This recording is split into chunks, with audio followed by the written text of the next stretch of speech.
Welcome everyone to 305 Baseball Talk. We have an exclusive interview with the managing editor of Fish Stripes, Ely Sussman.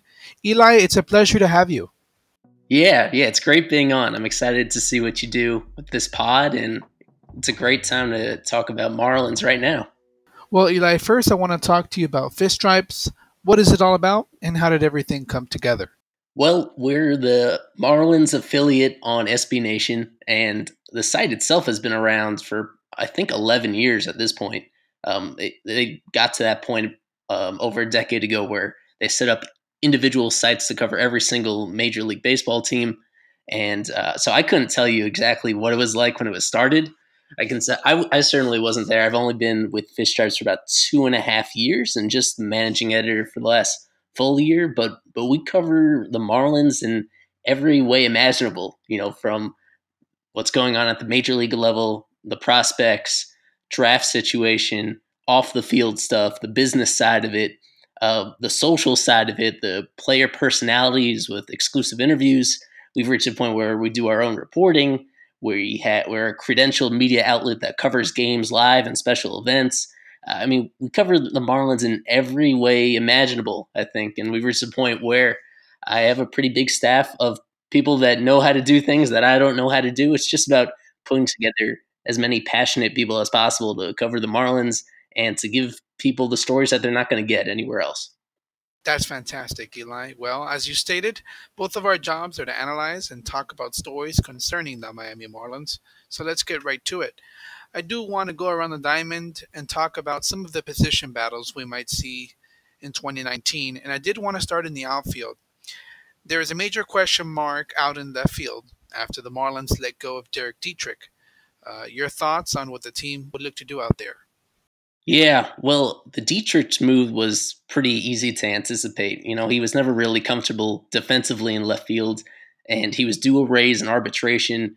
He's a guy that'll be really useful in the American League, a place where he could see some time as a DH. But the fit wasn't really here, and that's because you have all these guys coming up through the system that are outfielders and that have really high potential. Even though the big question, of course, is who's going to be effective right now in 2019, and there's not a lot you can really bank on. You have like Lewis Brinson is the guy that they're obviously very committed to, someone that was right front and center in all the rebranding that they did. And he was terrible last year, at least offensively, but a guy that had such great prospect pedigree before that, a guy that had so many of these tools that really should play out well for him in the long term, and someone that you could see becoming an all-star level player.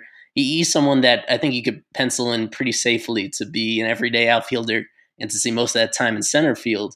And then you just have all these other options around him, starting with probably Austin Dean, because they were committed to playing Austin Dean in left field down the stretch last year after Dietz was kind of pushed to the side in more of a bench role on first base. Once they kind of de-emphasized him, Austin Dean was the guy that was benefiting from that. And he had some good moments last year. And just from what he did in the minor leagues, absolutely raking at both AA and AAA, the bat is going to play in the major leagues. And that's the most important thing. That's the baseline that you want from any player, is that you can expect them to put together good at-bats, to get on base at a decent clip. And he's going to do that. The question is with everything else. And you dig deeper into the minor league system for the guys that don't have any major league experience, but are really well-rounded when it comes to their tools. And that's with Victor Mesa and Monte Harrison. And both those guys, it would be really surprising, though, if they made the opening day roster. You're going to see a lot of them in 2019, probably more so Monte than Victor, but you'd expect to see both of them at some point. The question is how quickly they're going to be ready and really complete the final steps in their development. And the thing is, there's so many more options even beyond that. A guy that you've mentioned to me before this podcast was Peter O'Brien, and how they're going to get him some playing time. He was at first base down the stretch last year and really impressive, but he has some backgrounds in the corner outfield spots as well. So just the way that he was hitting, the way that he, like Brinson, was also used in these rebranding campaign, it makes you think that the organization feels really highly of him. So they're going to get him some playing time.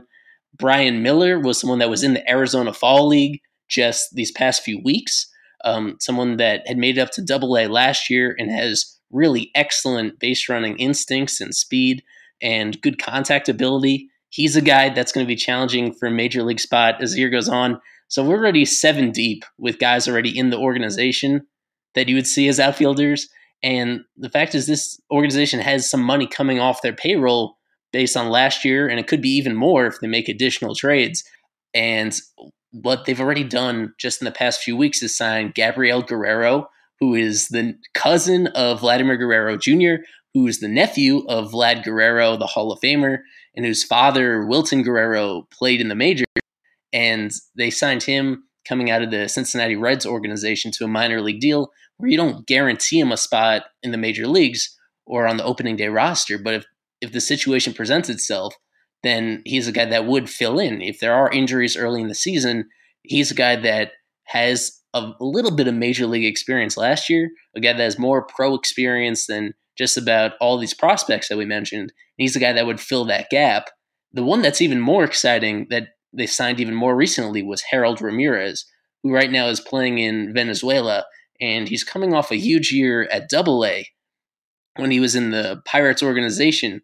And in Venezuela right now, he is like the MVP of that entire Winter League, where he is batting in the 370s. He's a guy that puts the bat on the ball, and there's a lot of good luck that comes along with that. But he has impressive power too. He's a really compact guy. He's only 5'10", but he's a guy that puts a lot of exit velocity on the ball. And if he's putting his bat on the ball, then that's really all he needs to be a really productive player. He has some of the same questions with other aspects of his game, with his base running and his defense, where he's probably limited to a corner outfield spot. But you have those two guys in Guerrero and Ramirez that they've been around longer. The organization isn't as attached to them long term as they are these prospects. But these are the kind of guys that would fill in the gap. And so they're already, signed up. They'll get invites to spring training. And they're guys that's the insurance for Martin Prado. And that's the insurance for, other injuries where they don't want to get in the habit of shifting Brian Anderson around too much between the two major defensive positions that he has. But if it comes down to that, especially with the outfield and the concerns you and I have about those prospects being rushed, this is how you address them. I indeed agree with you, and those will be two guys that we'll definitely watch in spring training. Moving over to shortstop, it's a position battle that often gets overlooked in the Marlins. For the most part, last season it was split between Miguel Rojas and JT Riddle. I'm not convinced on JT Riddle. I feel that Miguel Rojas is a more consistent hitter, a plus defender, and in my eyes, there's not really much of a competition. I don't know. I'm not sure your opinion on Riddle and what you think might happen there. What are your thoughts on that? Yeah, I'm probably higher on JT Riddle than most people are. And even with that being said, I recognize the limitations. The fact that his plate discipline has been kind of inconsistent. And the age he is at this point, I think he'll be 27 next year. And for a guy like that had a really mixed minor league track record, I understand like all the concerns that people had.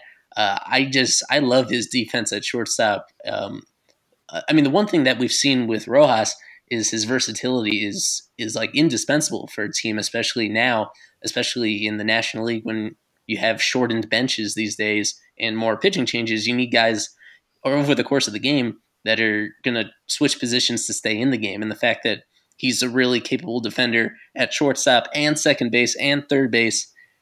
And even last year, he got some first base experience when they didn't have like a solid answer at that spot. So I understand the role that Rojas has. As an everyday player, I think Riddle is the one that there's still some room. There still is potential for him that he hasn't totally tapped into. And there were streaks last year where he got really hot at the plate. He reached a level offensively for brief stretches that you would never see from Rojas, where he hit 3 or 4 home runs in a week, or just stretches where he was constantly making hard contact, and in ways that Rojas isn't, in that generally speaking, you can't always get from middle infield spots.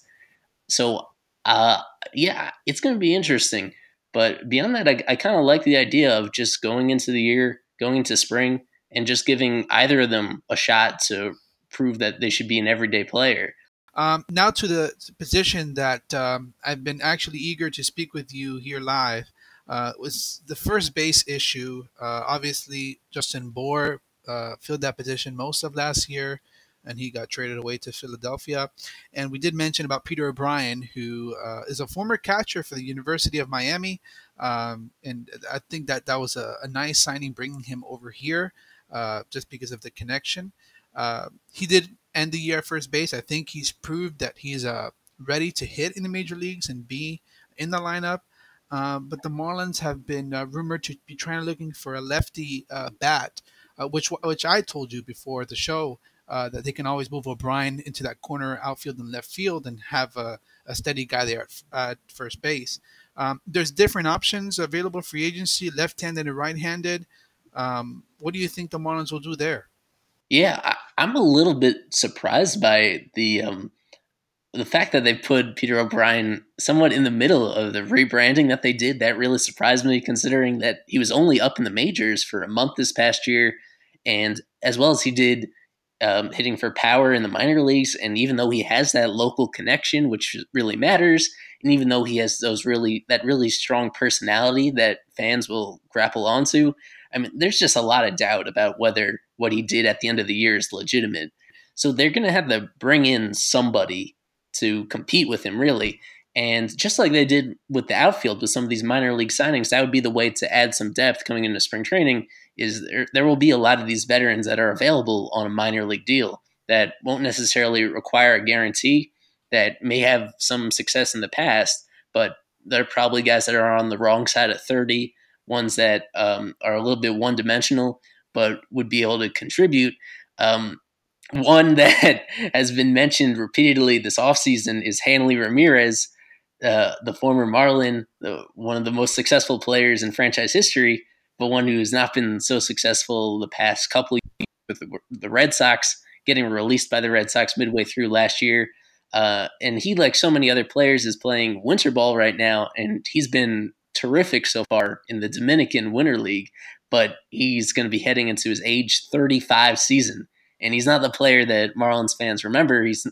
That athleticism isn't really there, even though he's learned to play first base when he was with the Red Sox, that he was never proficient at it. He was a big liability with his mobility and with some of his fundamentals. So he doesn't really help you win. That's more of just pandering to the fan base, really. And only just a part of the fan base that is still really attached to him.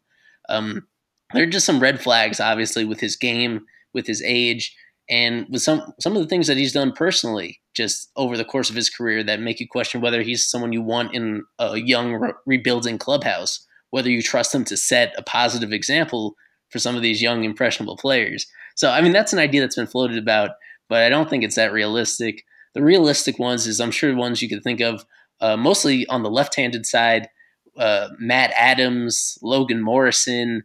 Back on the right-handed side, you get Mark Reynolds. These are all guys that also up there in age a bit limited with their mobility, but have really legitimate power. Lucas Duda, someone that we're familiar with from the years that he had in the Mets. I mean, there are a lot of these guys that if they just get on a hot streak, if they're feeling healthy, really coming into a year, they could end up being the best power hitter on the team. And it doesn't really cost you much. All guys that you'll get on a 1-year guaranteed deal, and potentially you tack on a team option at the end of it if you really believe that they have something left in the tank. So I do want to debate on Ramirez a bit. I know before the show we had our misconceptions on what we both thought of Ramirez. I think it's a fit, and here's why.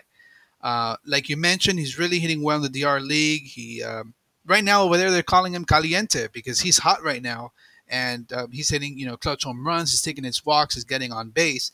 Do I technically believe he's better for an American League team? I do. But like you said, a lot of fans are still attached to Hanley.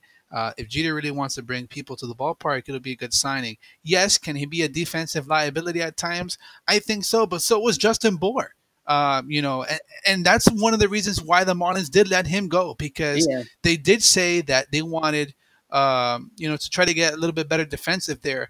But if you think about it, Hanley didn't play all that bad at first base with the Red Sox, and I think there's misconceptions at times of why he was let go. And before the show today, I was going back to uh, Cora's interview when they did let him go, and basically, they asked him, "Oh, is it because issues in the clubhouse?" And really, he said, "Really, he's the one that took over for David Ortiz as the joyful guy and the guy who would make the clubhouse fun." And he did say, he goes, "The reason it was a baseball move is because Mitch Moreland was playing so well, and they thought that for their roster." And obviously, knowing that if he reached a certain amount of at bats that year, they were going to have to pay him the following year. It was better for them to just move on now and be able to use their roster to the maximum effort. So I obviously I think it might be a little personal towards this, just because I was a big Ramirez fan when he did play here. Um, do I think it'll happen? Most likely not. But I think it's an option that is worth taking a look into. For sure, I don't think even if he signs this year, he'll get a major league deal. I think he'll get a minor league deal with an invitation in spring training. Logan Morrison, you mentioned, a former Marlin. Uh, he had a really bad year last year, very disappointing. He was actually a late signee by the Twins late in the offseason, and he didn't really uh, show much promise there. Lucas Duda, I do see as a bigger possibility. He did get traded to the Royals also, and he played this year, and I think that he did show some power that surprised many people. And if you want to do a platoon and Hanley is not an option, um, how about Danny Valencia? He's a free agent. He's only 34 years old, and he was born and raised here in Miami. He also went to UM. That's another possibility who you can have on the right side, and maybe switch with a Lucas Duda or Logan Morrison if the Marlins want to give him a chance. Uh, how about Danny Valencia? Is it a guy that you think that might have interest? I know the Marlins a couple years ago were rumored to be in on him. He does provide versatility because he can also play third base. Right. Yeah. Well, so from a baseball sense, it makes a lot of sense for Danny Valencia. The one thing that I can't forget is he's had a couple incidents in his past that were really well publicized of issues in the clubhouse. Where it was one in particular when he was with, this must have been with Oakland's, when Billy Butler, after his glory days with Kansas City, they were both on Oakland's, and they got into some ridiculous fight that led to, I think it led to Oakland getting rid of Danny Valencia.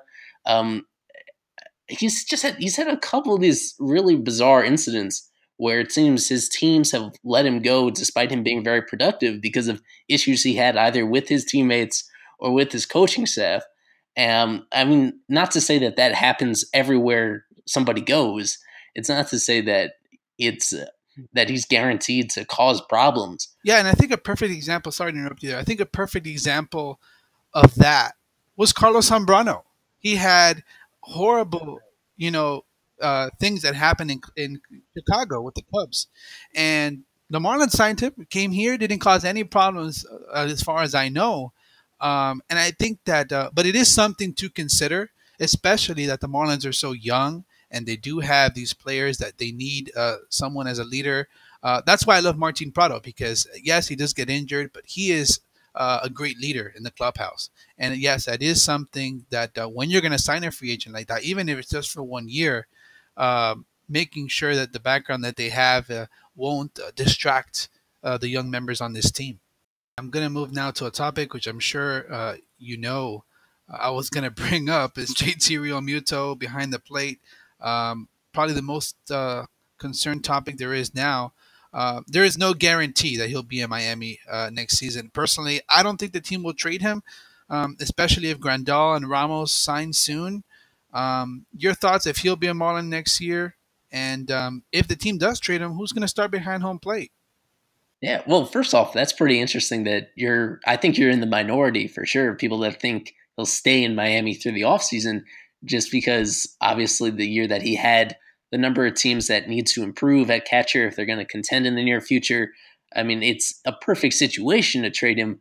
I'm pretty convinced that he's gone. I mean, the latest development that we have from John Heyman over at FanCred, the longtime MLB insider, is that it revisits the fact that there were real negotiations between the Marlins and JT about an extension, and that JT made an offer to them, or not him personally, but his agents. They requested a kind of extension that was just unreasonable, something that was close to Buster Posey's like all-time high catcher extension, which was 167 million, but something in that neighborhood where it's a long term, it's a lot of guaranteed money for a guy that frankly is not quite as good as Buster Posey was a handful of years ago when Buster Posey won an MVP award. And they're just so far apart in those negotiations that there's no way an extension is going to work. If they're not going to iron out an extension, then it doesn't make a whole lot of sense to hold on to JT any longer, just because under his current contractual situation, where he's under control for only 2 more years, it just doesn't fit within the competitive window. So there are just so many reasons to trade him, just because how valuable he is and how kind of awkward a fit it is with where the team is right now, that I see that definitely happening one way or the other. As for replacing him, they don't have a whole lot in the organization right now to step up. Brian Holiday was the guy that was the primary backup to JT this past year, and he was really excellent defensively, a guy that worked well with young pitchers, a guy that was really positive in the clubhouse. I mean, the guy that is next in line would be Chad Wallach, and someone that I can't with Wallach. To me, I understand his dad is the bench coach, and I'm not saying that that's why he's up here, but he and I have my just like I have my reservations about Riddle. Wallach is just to me as I didn't even understand. I think didn't he catch opening day for the Marlins? he did, yes. And it's like to me, it's like he couldn't hit offensively. I didn't think there's even a replay when the Brian Gumble did the interview with Derek Jeter, and they were talking about how bad the Marlins were doing in the middle of the season. There's a play that Wallach just missed a fly ball behind home plate, and to me, I never really understood why he was up here, and I really hope they don't consider him to be even a backup next year, and they get somebody in free agency. But Wallach to me is just I just can't wrap my head around it. Right. Yeah. So if JT does get traded, you'd have to look at a higher tier of player a little bit, someone like Jonathan LaCroix or Martin Maldonado. Yeah, when we looked at on Fish Stripes, when we looked at some free agent targets a few weeks ago, those were kind of the names that we threw out, assuming that JT was gone. It was definitely Martin Maldonado, probably being a really good fit just because of, I mean, is someone that is not flashy in any way, especially offensively, but really solid in all the defensive areas that you want and in the ways that he works with young pitchers. And the fact that his limited offense is going to make him a lot more affordable than the guys at the very top of the market in free agency, which would be your Wilson Ramos and Yasmani Grandal. Those are guys that you would definitely expect to land with a contender because of what they do as all-around players and the fact that those guys are still very much in the middle of their careers instead of at the later stages. But, I mean, there are a lot of catching options out there. There's not a lot of good ones that really would replace JT and fit within the Marlins price range. It's going to get ugly, at least for this next year, one way or another, if they end up trading him. And I agree with you. I know they did sign someone in the draft last year, Will Banfield, who was a great signing in my opinion. But obviously, he's nothing close to being in the major league. So unless I do agree with you that if they do trade Real Muto, they'll have to sign a higher guy, like you said, Lucroy or Maldonado. I know I'm with the minority and that he's going to stay. I just feel that if they keep waiting, I know there's a high price tag on him. If they keep waiting, especially after Grandal and Ramos sign, his suitors will drop a big bit, and that's why I think that maybe he won't get traded. Now to the pitching side, it's one that I've been eager to speak with you about. I do have an expected starting rotation for the team if everyone is healthy. I do expect Orena, Chen, Sandy Alcantara, Caleb Smith if he's healthy, and Darren Straley if they tender his contract to be the starting five. I know I'm leaving out Pablo Lopez and Trevor Richards, who both showed nice surprises last season. Lopez is one I can see if those five guys I mentioned are healthy, that they can keep him on the roster as a long relief guy in the bullpen. What are your thoughts on my projected rotation, and what do you think they'll do? I don't like it that much, but that's not your fault, really. That's the fact that some of these guys are under contract. Speaking of the veterans, meaning Chen and Straley, guys that, as we mentioned with some of these other veterans that you're looking at, they're not going to be with the team. The team is ready to contend again. And I mean, I'm pretty bullish on all these options that they have that can pitch in the majors right now. All the guys in the rotation, but Pablo Lopez and Trevor Richards were really, at times, they were excellent in the major leagues last year. Pablo's sample size was a little smaller. And really, the only reason why I might see Pablo on the outside looking in of the rotation at the start of the year is just because he had a little shoulder issue at the end of the season last year. And so he didn't fully create the workload that you want from a major league starter. Majors and minor leagues combined, he pitched less than 130 innings. So I could see a situation where, in order to manage his long term health, they don't want him pitching every fifth day for an entire major league season. They have Pablo, they have Trevor Richards, who one of the most popular tweets that we sent out from Fish Stripes this year was that he reached 100 strikeouts this year quicker than Jose Fernandez did when Jose Fernandez was a rookie in 2013. And times have changed a little bit where there's more strikeouts, and there's obviously a lot to do with being an effective pitcher besides strikeouts. But he has a really special changeup, and I mean, that alone is something that is going to make him a really competent player for the foreseeable future. I don't know what his ceiling is as a pitcher. I don't know exactly how far he's going to go on the upside, but he's someone that I think is ready to be tested. He's someone that has had the kind of workload, and he has that one obvious weapon that I think he deserves a shot. And you don't want him being blocked just because guys happen to be on the payroll. You don't want that's really the bottom line, is that when you have all these position players that need more development, I don't think that's the case on the pitching side. You have Pablo, you have Trevor Richards, you have their minor league pitcher of the year last year, Nick Neidert, who now he won't be there in opening day, but very shortly afterwards, he's a guy that is so polished and is so excellent at commanding three different pitches that he'll be up there in pretty short order. I think one way or another they create space for one of the younger guys on opening day, whether it's Straley. I think they're stuck with Chen unless Chen's elbow happens to have a setback. Maybe they are stuck with him, at least at the start of the year. But I think one way or another, whether it is an injury or whether it is that deal that moves Straley to a place where he fits in a little better, I think they make space for one of these younger guys. And I agree with you that the options that we have are great, and the five that I picked aren't the best. But I think when you're paying somebody $22 million a year, you're going to try to get the most that you can out of him. As far as the bullpen, the Marlins had the worst overall pitching ERA in the National League last year, and the closer situation is in question. I did see that Fish Stripes released an article on a guy that I actually really like in the back of the pen, Adam Conley. I think that they can use him as an Andrew Miller type arm. He did pitch a little bit in the eighth last inning. I think he also got a couple saves. Obviously, they have Drew Steckenrider, Teheran Guerrero, and Jarlin Garcia. So they do have some impressive arms.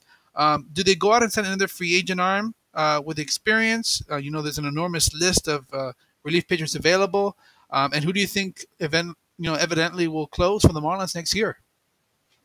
Right. So we've mentioned a few different positions where you could see them addressing it in free agency. And while they don't have the money probably to address all those positions with, proven major leaguers, they'll be able to pick and choose a few different areas to do it. And I think it would make probably more sense than some of those other spots. It would make more sense to invest in a reliever just because we saw what happened last year. Last year was really messy aside from a lot of guys underachieving, a lot of guys more so it was more about the inconsistency last year that was troubling. The fact that you had Drew Steckenrider, who was off to a great start, really wear down as the year went on. And that happened to like a lesser extent to Adam Conley too, where you saw he had some really catastrophic outings as the year got pretty late. And you just don't want to be in a situation where you're using controllable players that you really like more than you want to. Instead, you want to trust it to a veteran reliever that's had success pitching 2 days in a row, 3 days in a row, 4 or 5 times in 1 week, and someone that could inevitably be traded for more young talent to help with the rebuild. So, yeah, a couple of the free agents that we mentioned on the relief side, one of them, two very different tiers of relievers, you would say, is Cody Allen, who was with the Cleveland Indians for years and years and finally reached free agency, and Jake Diekman, who spent most of his career with Texas, but he finished with Arizona last year and struggled down the stretch. I mean, both guys that are going to get major league deals, but with the way that they finished in 2018, they're getting a lot less than they probably anticipated. Guys that would be really incentive laden deals where maybe you put in certain clauses that they end up making up most of the money if they're saving games and getting saves, or making a certain number of appearances, but where the actual guarantee in terms of a base salary would only be a couple $1 million, and it's a pretty low risk for the team. But you put them in a position where they rebuild their value into the kind of careers that they were on track to have before slumping. Um, I mean, both those guys have excellent raw stuff. They can miss a lot of bats. And I mean, they're people that could set a good example for the other relievers that you have in the Marlins pen. One guy that I always feel we overlook a lot when talking about the relievers that they have is Nick Wittgren, who's now seen major league time each of the last 3 years. He was coming back from a little elbow issue at the start of last year, and he's a guy that does not have the same kind of really filthy closer stuff that those free agents would have, but a guy that generally throws a good amount of strikes, and just avoids hard contact. You look for guys that he made it almost all the way to the end of the year without allowing a home run. And so that's what I really like in late relief situations where if it's a slim lead and he's a guy that if he's going to blow a save for you, it's going to be because a lot of things go wrong and because a big rally starts against him, but he's not going to make that one mistake pitch that ruins you. So he's a guy that, assuming he's healthy going into this coming year, he has his first child on the way, and that can do things to really motivate you to be at your best as a player. He's someone that I'd be interested to see if they have a legitimate battle for it in spring training. I wouldn't be surprised if he's a guy that ends up sneaking away with a really important role on opening day and someone that changes really how the entire perception of his career because he's finally getting to pitch important innings. So, Eli, we've gone around the diamond, and I want to head into the dugout for a bit. The Marlins did let go of 4 people from their coaching staff: pitching coach Juan Nieves, first base infield coach Perry Hill, assistant hitting coach Frank Minichino, and strength and conditioning coach Ty Hill. None will be returning to the Marlins in 2019. Not every team has an assistant hitting coach, so it's possible that the Marlins stay with just a generic one hitting coach and Mike Pegalero. About Perry Hill, arguably, you did mention he is now with the Mariners. He's probably one of the best in baseball. I know the rumors are that they wanted someone who basically worked with base running more. But you see teams have infield coaches separate sometimes from a first base coach, and I just didn't really understand why. Just maybe make him just the infield coach and just hire someone, that's really in charge of base running and be a first base coach. Yeah, I mean, the one thing that might frustrate a lot of people and is that a lot of they've made so many moves as an organization that aren't really based on performance and ability. Some of it's just based on bringing in new people for an entirely new organization and trying to wipe your hands clean of people that had been associated with losing under Jeffrey Loria. I mean, there's no other way to why they didn't act more to retain Perry Hill. I mean, he actually is the only particular coach that I had somewhat of a relationship with. And he had said that he gave the Marlins the first opportunity to retain him. And the impact is very real. I mean, there's a lot of examples of guys that he has helped. Again, just the most recent one is probably Starlin Castro, a guy that's very deep into his career, but was just a much better fundamental player this year than he had been before that.